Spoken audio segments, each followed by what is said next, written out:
in the book of Mark together, and we are going to pick that up and carry on with this gospel.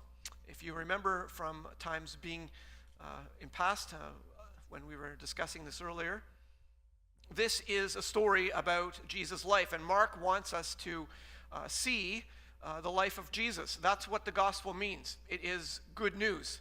But it's not just a story about Jesus. It's not just an interesting set of events.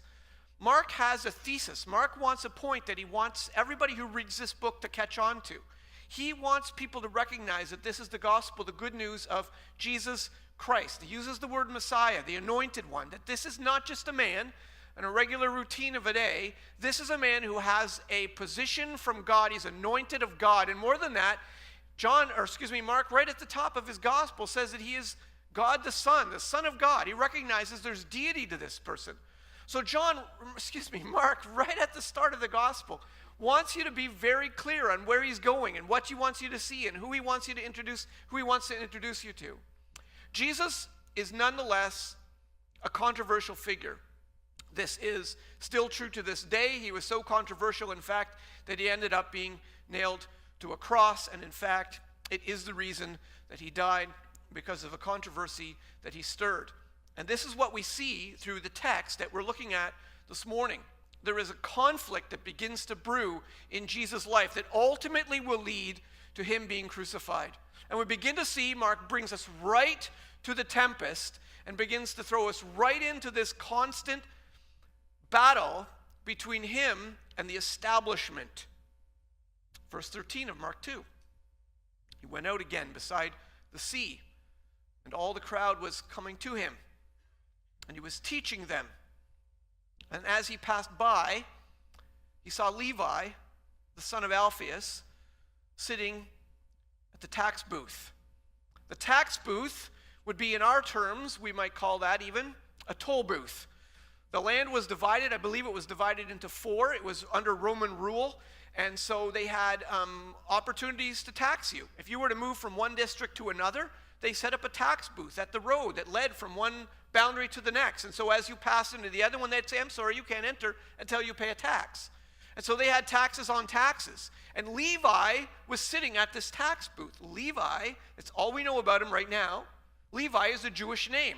Levi is one of the tribes of the Jewish people. So this man was clearly, he was a Jew, but on top of this, he was a tax collector. Now that is a juxtaposition that you don't often find in the ancient world. I don't know if you know about tax collectors. I'm sure you know something of them. If you're familiar at all with your New Testament, they are a hated people. Why were they hated? Well, perhaps you're familiar with this, but just to remind you that Israel was over the Roman rule, and Rome had decided that they would collect taxes from the people, but in order to do so, they were looking for people who would be the tax collectors. So they would put out a franchise and offer anybody who wanted the job of being a tax collector, you could put your name forward for the position. You had to buy the position. So you had to be wealthy to begin with. It only went to the highest bidder. That person now was the person who was responsible to bring a certain amount of funds to the government on a regular basis. All they had to do was meet a certain bottom line number that was to go to the government. But how much they skimmed off the top for themselves was left to themselves. They were given completely free rein on collecting taxes. If they knew that the government needed, let's say, $20 out of you, there was nothing that could stop them legally from saying, you owe $50, I will give the government 20 and I will take 30 to myself. And whatever they wanted to do was absolutely legal. That was the system. You could not turn this down when they asked for money, whatever they asked for, and they could arbitrarily come up with a brand new tax. Did you not know that there's a tax on carrying a birthday present down this road? You happen to have a birthday present under your arm. You'll owe me some money for that. And there was nothing people could do. I'm exaggerating that slightly, but there was some measure of animosity, needless to say, because of this position. And when Jewish people took on this role, they were immediately ostracized by society. They were immediately seen as turncoats against their own people. They had sided with the Roman government who was over them, who was lording and governing them. And so any Jew who did this was immediately at the bottom of the dregs. They were the very bottom of society, along with shepherds and drunkards and prostitutes and anyone else that you want to put into the category of societal vermin.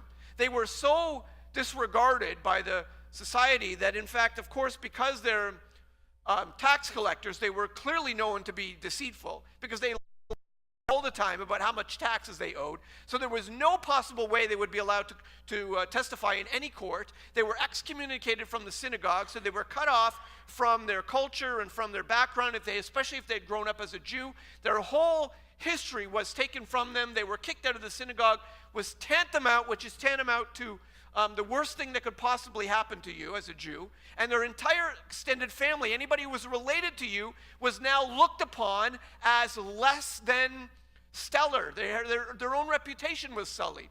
So here you have a man who is the bottom dregs of society, and his name is Levi, and Jesus walks up to Levi at the tax booth.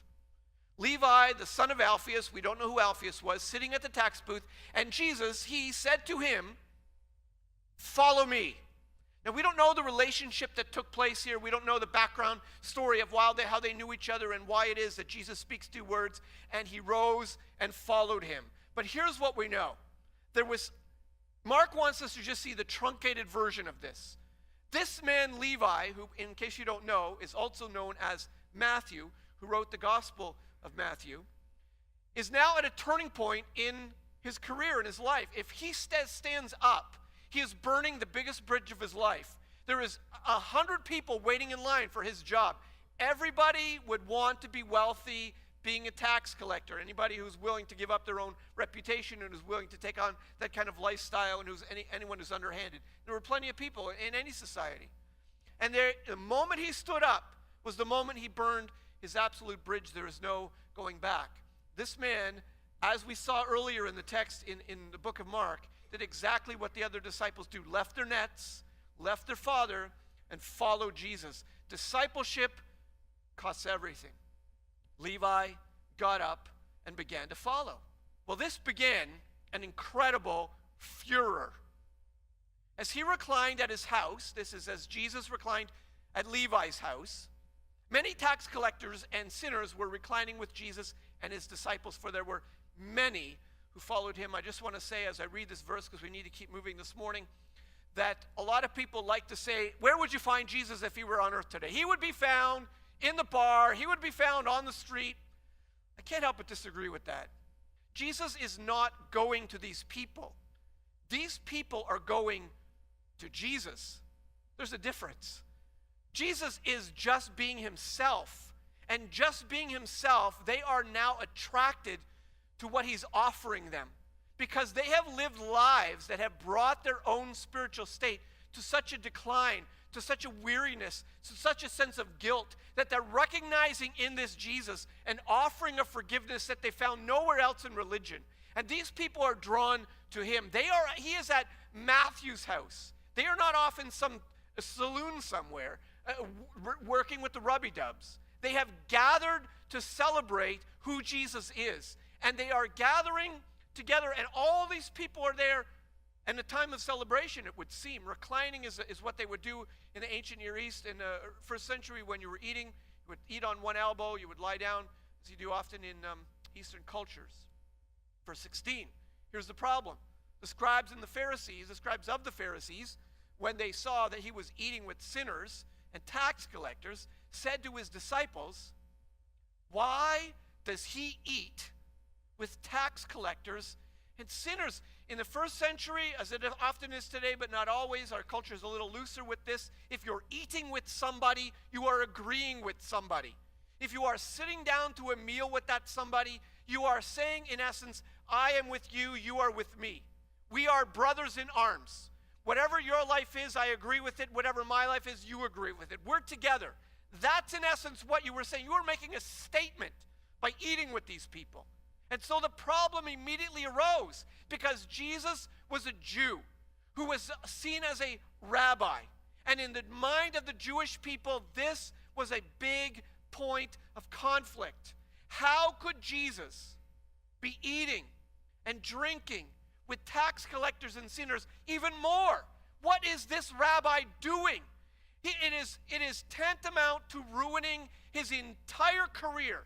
He obviously has no idea what it looks like to try and gather some followers. The last thing you would do was call for a tax collector to be your disciple, to be your follower. The word disciple is the word learner, the word student. Walk with me, I'll show you how to live.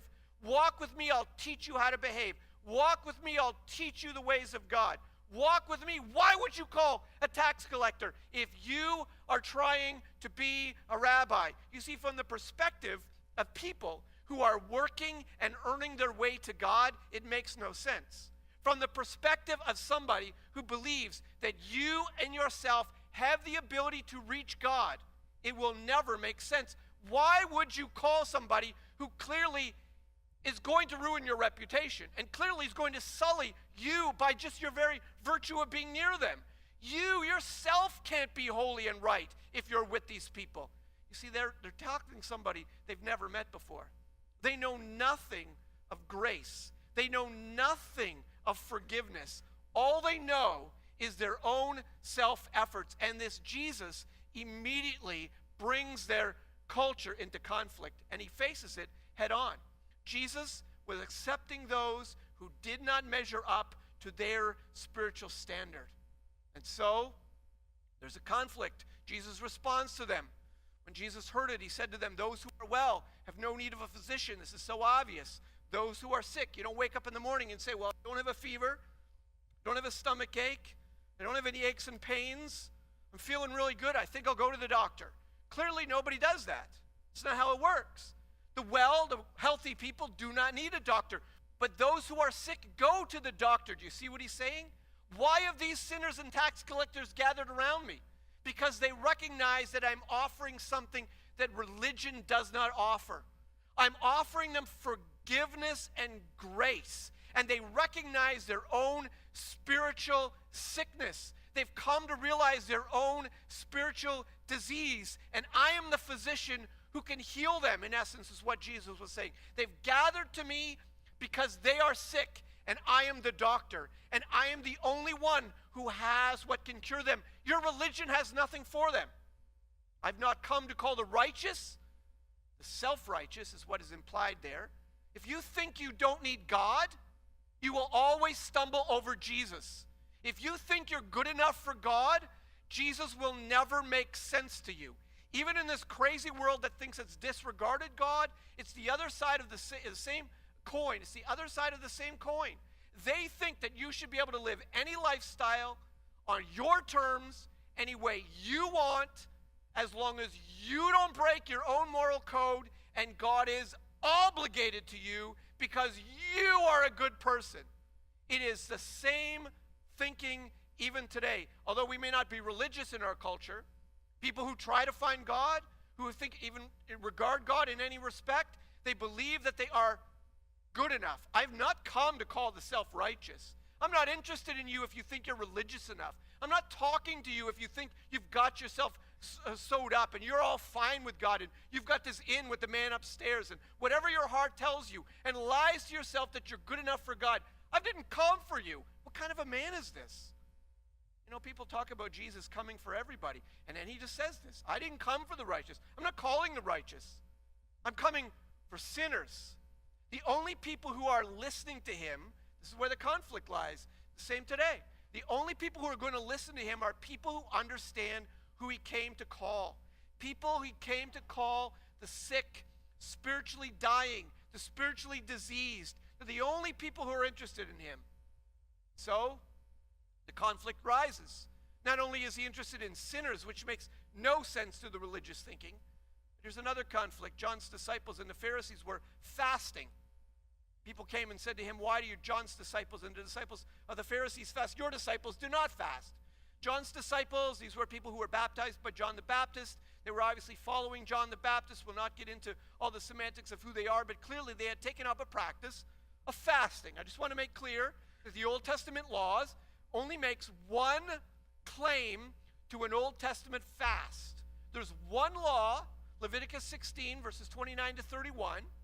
It shall be a statute for you forever, that in the 7th month, on the 10th day of the month, this is Yom Kippur in the Jewish calendar, the Day of Atonement, you shall afflict yourselves and do no work. That phrase, afflict yourselves, that was understood as being a fast. You were to change your whole lifestyle for this one day. Do something that was difficult for you for one day. You read the whole context, it appears to be the only Old Testament law in regards to fasting.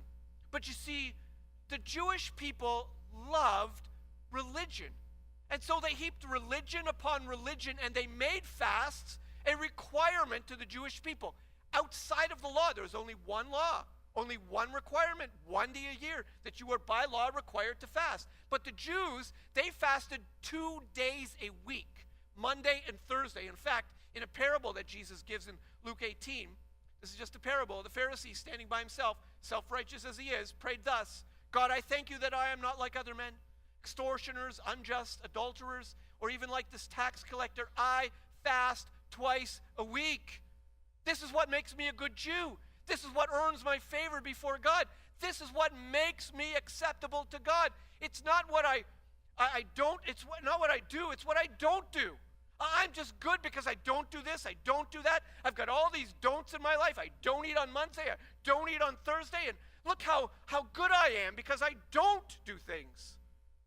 When your life is about your don'ts, your religion has gotten in the way, you believe that in fact you are a self-righteous person. The conflict continued because Jesus' disciples were keeping to the Old Testament laws and not fasting, and this was confusing to people. How could you not be religious? How is it that you don't have your list of don'ts? How is it that you don't have your list of 50 things? You can't do this, you can't do that, you don't do this, you don't do this, you do this, you don't do this, you do that, you don't do this. Where's your list? Why don't you have a list? Where's your stuff? That's what religion is. And if you are living your life on your lists of your do's and don'ts, your religion is an effort, your own self-effort to try and reach God. You know nothing of who Jesus is and the gospel of grace that he came to give. Jesus was not about to follow their man-made laws. He was not about to follow their religious ways. Jesus came with an entirely different perspective, and he clashed against the Jewish culture. Verses 19 and 20, Jesus responds to this whole idea of fasting. One of the first parables people say of Jesus, can the wedding guests fast while the bridegroom is with them? When was the last time you ever received a wedding invitation? And on the wedding invitation it says 2 p.m. wedding, 4 p.m. fasting. Never. What does it say? Reception. Why? Because weddings are a time of celebration. Can the wedding guests fast while the bridegroom is with them? No. Nobody on wedding day fasts. They work their schedule around because they know that dinner is going to be one of the best of the year. Or at least it better be.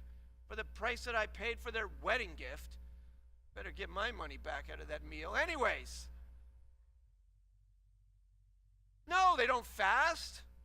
As long as they have the bridegroom with them, they cannot fast. In fact, Jesus is referencing a rule that was established by the Pharisees that no one was to fast on a wedding day. A wedding day was to be a day of celebration. It was never to be a day of fasting. So Jesus points it back to them. Do what? You fast at a wedding? No. In fact, according to your rules, you can't fast at a wedding. The day will come, verse 20, when the bridegroom is taken away from them. This is veiled. What is he talking about? The bridegroom is taken away from them, and then they will fast in that day. He's the bridegroom. Just cut to the chase. There's a day coming when he will leave them, and in that day they will fast. This is not a day for fasting. This is a day for celebrating, is what Jesus said. This is a day because they have found grace. This is a day because they found forgiveness. This is a day because they found freedom from religion. This is a day because I found freedom from the tyranny of the religious rules and the Jewish system that has always given them, don't do this, don't do that, don't do this, do this, do this, don't do this. This burden of always being wondering if you're right with God, and how could you possibly know if your scales are balanced, and to find this Jesus who says, just come to me, all who are burdened and heavy laden. The burden is just the Jewish system and the weight of always trying to be right with God and never sure if your scales are balanced, and never sure if you could possibly stand before God one day and enter his presence, and always wondering if you're good enough, and always lying to yourself that you are, and always hoping and hoping beyond hope. It's all gone in Jesus. Immediately, they find forgiveness. They find freedom. They find eternal life. It's a day of celebration. And Jesus says, what I offer them, you know nothing about. Of course there's going to be conflict, because I stand diametrically opposed to every human system that wants to find God. I stand diametrically opposed to every human system that has been built as a means of man finding God. Every world religion, I stand against every human idea. I have something that nobody else has. This man is audacious. This man is curious. This man made claims that nobody else made. Verse 21 continues with his illustrations. No one sews a piece of unshrunk cloth in an old garment. If he does, from it, new from the old, and a worse tear is made. The age that Jesus spoke this, there were no synthetic products. Everything was, cotton, linen, wool, whatever natural products that they knew when they got into water, they would shrink. So he just speaks an obvious truth. You don't take a piece of cloth that's never shrunk, that's never been in water, and sew it on an old garment to cover a hole. Because when you wash it, now the new patch that has never been washed will now shrink and shrivel up, and the stitches will pull, and you'll have a bigger hole than you started with. You cannot patch up your old life with your own new good works. Stop trying to add one thing and patch this and do that and add something else and add another rule. Stop patching up your old system. Your old system is broken. Your old system is ruined. Your old system doesn't reach God. You need a whole new system. Your system is not about patching your life up and making yourself presentable to God. No one puts new wine into old wineskins. This would have been understood immediately by every Jewish mind. If he does, the wine will burst the skins. The wine is destroyed, and so are the skins. New wine is for fresh wineskins. Wineskins were made out of animal hide. And as you would pour it in, it was kept in this container. They would sew up the edges. And as it changed, it fermented and chemical reactions took place, it would swell. And oftentimes, if you didn't have a wineskin that was fresh, it didn't have any elasticity to it. And so you would reach a breaking point and it would just burst. If you had an old, crusty wineskin and you put brand new, fresh grape juice in it, it was guaranteed to reach, it didn't have any more stretch to it. It was going to pop. What is Jesus talking about? You can't put into your life what I'm giving people. You have to replace your old way of life. Your old way of life has to go. You can't just pour Christ into your old system. You can't just take this new idea that I'm offering and add it to your religion. I am throwing your whole religion out. Your whole ways has got to go. What I have is brand new. You can't add me to your new system. I'm not going to fit into your system. I'm not going to fit into your religion. I'm not going to follow your rules. What I am talking about is a whole another dynamic of life with God. You think you know God on your human terms? I have come to tell you, you are wrong. It is not about you. It is not about you following your own good rules. It is about a life of Christ, of knowing a personal Savior. So, conflict arises even further. One Sabbath, he was going through the cornfields, and as they made their way, his disciples began to pluck ears of corn. This was nothing wrong with this, just to be clear on the record here. All they're doing is walking through the fields, and as they walk, if they're feeling hungry, they grab ears of something beside them, a stalk of whatever it is, and pull it off the head of the grain. They would rub it between their hands and remove the chaff, and they would get to the crunchy kernels on the inside, which, is pretty much gross, and they would chew on this. Back in Deuteronomy 23, 24 to 25, this is perfectly legal. This is in the Old Testament law. If you go to your neighbor's vineyard, you may eat your fill of grapes, as many as you wish, but you'll not put any in your bag. Okay, if you're passing through, and this was the way it was, they didn't have major highways or pathways that were delineated the way we have street names and all the rest were very organized. They just had paths that cut through fields. And you had a piece of property, there would be a path that cut through it, and it was still your property, it was not your road, but people just walked through your field because you walked through their field. Because your grandmother's house was on the other side of their field or whatever the case, and you just cut through people's fields. That was normal behavior. Nothing wrong with that. So the law said when you're passing through somebody else's field because you're on a long journey and suddenly you get hungry and you find some grapes, go ahead and eat them. Your neighbor cannot stop you from eating your grapes. You can't pluck them clean. You're not there to steal from them.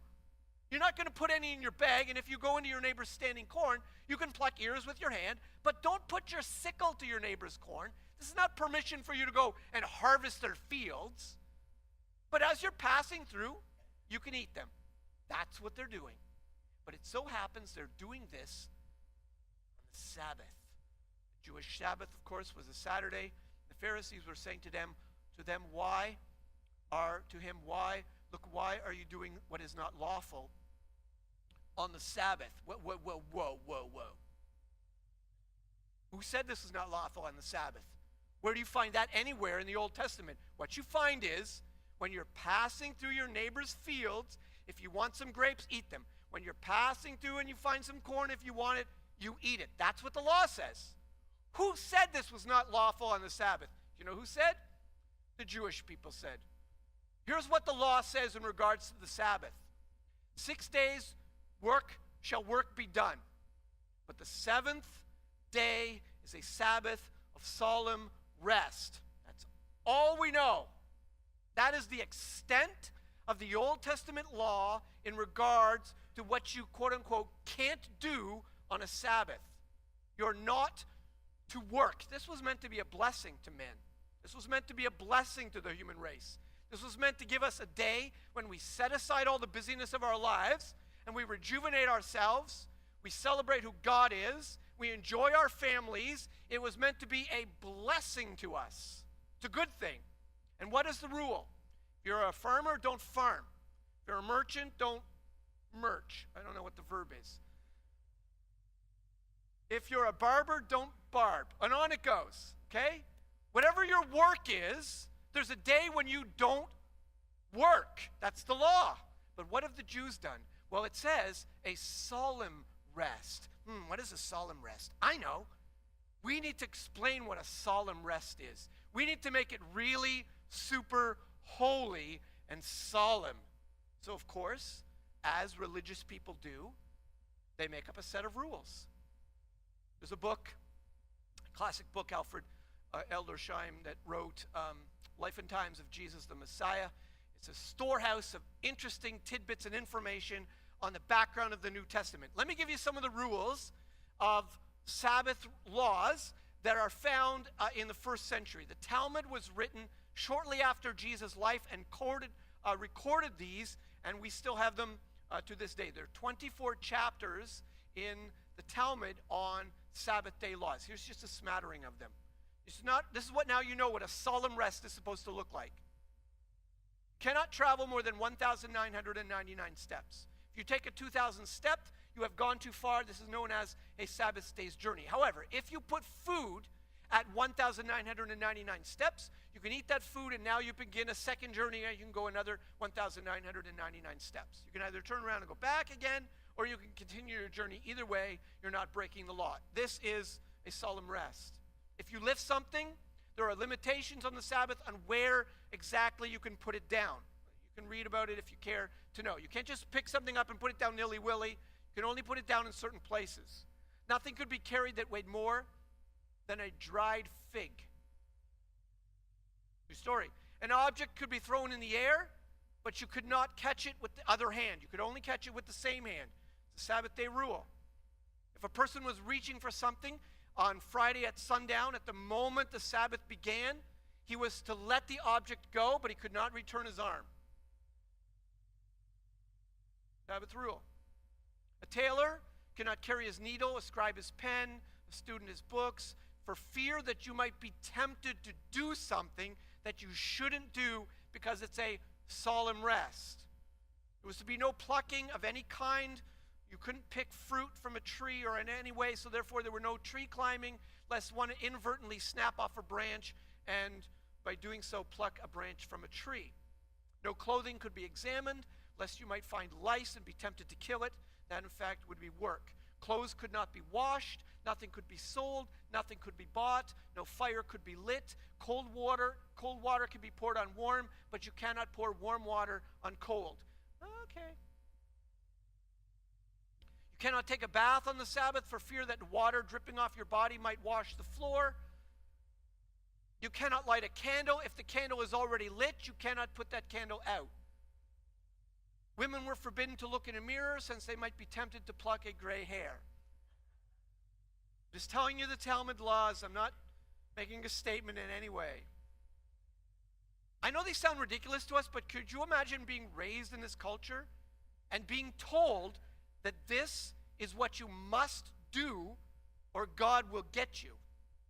This is how you have to live to please God. This is what they believed. So here are these men walking through this field on a Sabbath day.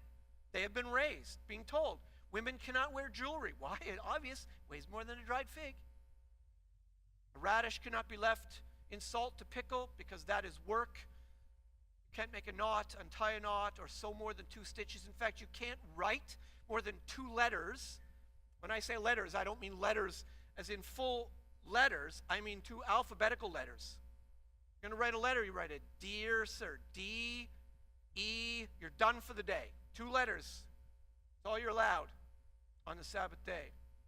So the Pharisees were saying, why are they doing what is not lawful on the Sabbath? Do you think for 1 second Jesus gives one lick of interest on their man-made religious rules? Of course there's going to be conflict. Of course there's going to be a battling of the heads. They believe that in order for this man to be legitimate, you have to fit in to my religious mold. They are so self-consumed with their own myopic lives that they have no thought that their own hearts are so far from God because they're just self-righteous. Jesus to this day is a stumbling block to anybody who believes that they are good enough for God. He will never accept them on their own terms. If you're here this morning and you believe that you somehow have earned God's merit because of something you've done or something that you are or something you've not done, you misunderstand completely. This is irrelevant. Some of you have prayed a prayer when you were 6 years old and you think that's the work. You invited Jesus into your heart, and somehow that's a meritorious work in your books. You're carrying that around like a badge, that somehow God owes you. God owes you nothing. You have done nothing to deserve forgiveness of sins. It is the free gift of God. It is the grace of God. If you think you lifted one finger to do anything for your salvation, including praying, you don't understand this Jesus. It is free. It is without merit. It is totally of grace. This Jesus is different than anybody has ever come across. And of course there's going to be conflict. Why are they doing what is not lawful on the Sabbath? Sabbath day rules in regard to what they were doing, by the way. They were forbidden to rub the heads of grain in their hands. That's threshing. They were forbidden to blow the chaff away because that is sifting. By the way, Jewish law, if you had a bowl of peanuts and raisins, forget how this goes now. I'm going to say this backwards. You were allowed to take out the thing you wanted, but you weren't allowed to take out the thing you didn't want on the Sabbath. Am I making sense? I want the peanuts but not the raisins. I can pick out the peanuts, but I can't pick out the raisins and leave the peanuts. Why? I don't know, but that's a Sabbath day law. Because it's harvesting. It's threshing. It's sifting. So you now can't do this. Why? It's forbidden to throw the chaff in the air because that is winnowing, and these men are doing this on the Sabbath, and Jesus could care less about these man-made rules because the man-made law is observe the Sabbath. Don't work. What does that look like? Well, don't work.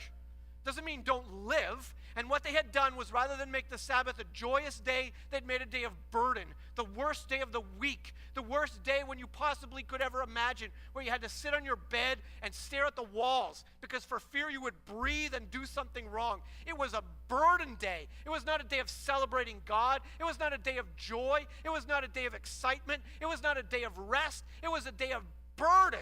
And they had ruined the Jewish people through their laws and through their stupid man-made ideas. I'm not saying Jewish people are stupid. Please don't misunderstand in my use of that word. But their human system had ruined the intention of the law of God. Of course, there's going to be conflict. So Jesus uses this complicated analogy, this picture. I'll try to bring some sense to it.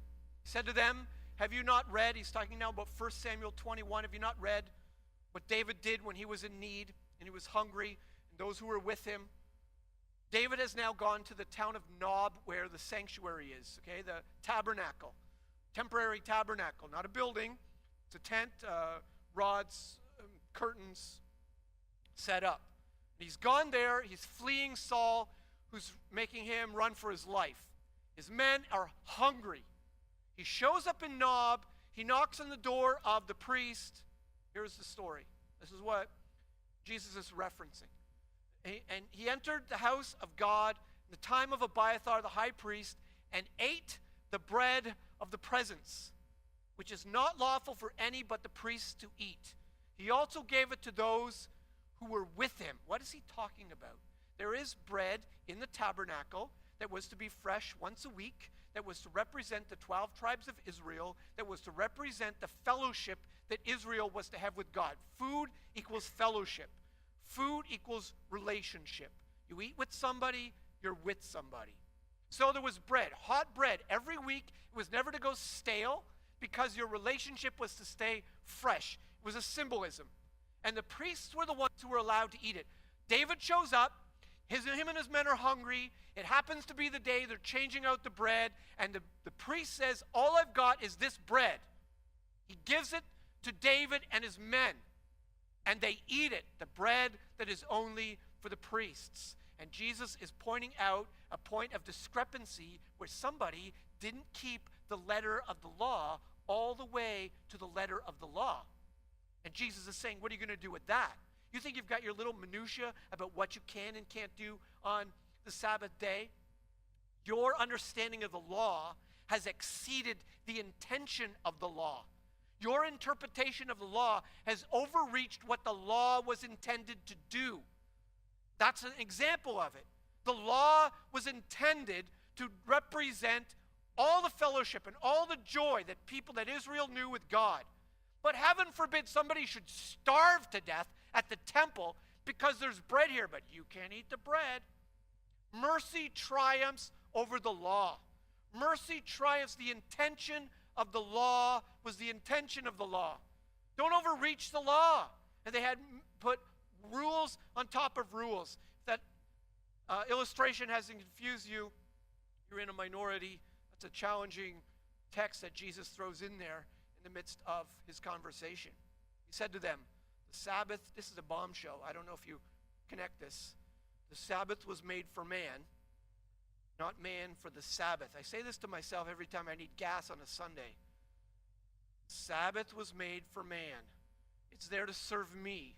I don't serve it. I try not to shop on a Sunday. I don't know why I'm telling you this. It's irrelevant to you. What you do with your life is your life. I just try to respect the day in a different way. I try to do different things on a Sunday. I just try. I'm not better than you. I'm just telling you. This is an important principle. The Sabbath was given to you for your benefit. You don't serve it, it serves you. And Jesus drops this bombshell of a sentence. The Jewish people, if they caught what he said, it should have blown the back of their head straight off. So the Son of Man, this is, by the way, a reference to the book of Daniel, this phrase that Jesus uses of himself, the Son of Man. This is a whole sermon in itself, but I'll just give you the quick, short version because I can't step over it without telling you this. It is a direct reference to deity. It is a direct reference to the Son of Man who will rule and reign as the King of all kings and Lord of all lords for all times, as prophesied in the book of Daniel. And Jesus called himself, using the name from the book of Daniel, the Son of Man. He only ever called himself the Son of Man. His disciples only ever called him the Son of God. Just a piece of trivia for you. You can put that in your head. Who cares? Now he speaks. The Son of Man, he calls himself the Son of Man, is Lord even of the Sabbath. What is he saying? This man is declaring that, in fact, he's in charge of the Sabbath. He's declaring, I was there when the Sabbath was made. I made the Sabbath. I am the Lord of the Sabbath. I'm in charge of the Sabbath. Don't you be telling me what the Sabbath's for. I am the God who wrote the law about the Sabbath.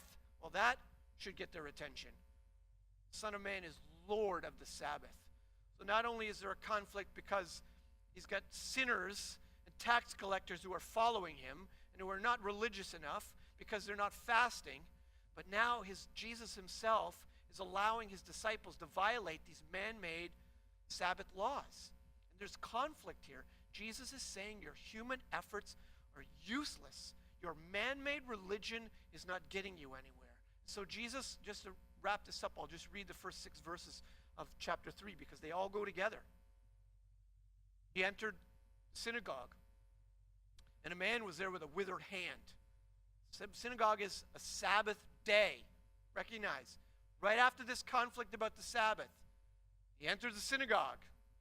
The man with the withered hand, he watched Jesus stay, watched Jesus to see whether would heal on the Sabbath. So they might accuse him. Oh, yeah, they just are ready for him. You can just feel the tension in the air. There's this sinister scrutiny that they've come watching him. And he said to the man with the withered hand, come here. Or you can just feel everybody collectively, the air is just sucked out of the building. What is he going to do? You can just see his eyes looking across the crowd, watching the scribes and Pharisees watching him. He said to him, is it lawful? He says to them, is it lawful to do good or to do harm on the Sabbath, to save a life or to kill? And you can just see them. They're all just silence. They're waiting. What is this man going to do? You know what he does. He looked around them with anger, grieved at the hardness of their heart, the tenacious spirit with which they hold on to their own self-righteousness, the inhumility that they refuse to bow the knee, the lack of willingness to admit that they could possibly have a need beyond themselves, their lack of ability to see that they are in fact desperately in need of someone to forgive them and wash away their sins. He said to the man, stretch at your hand. He stretched it out. His hand was restored. The Pharisees went out and immediately held counsel, with the Herodians. Who are the Herodians? Those are the bad guys, people. Those are the people who are the dynasty of Herod, the Roman leaders.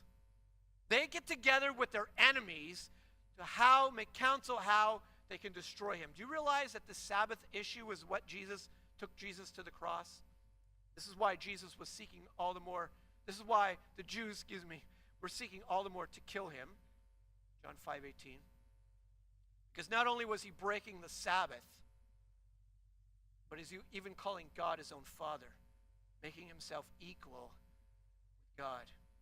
So we have this conflict begins to arise in the life of this man Jesus because he is different than any other religious figure that this world has ever known. He demands You abandon your own self-efforts to reach God.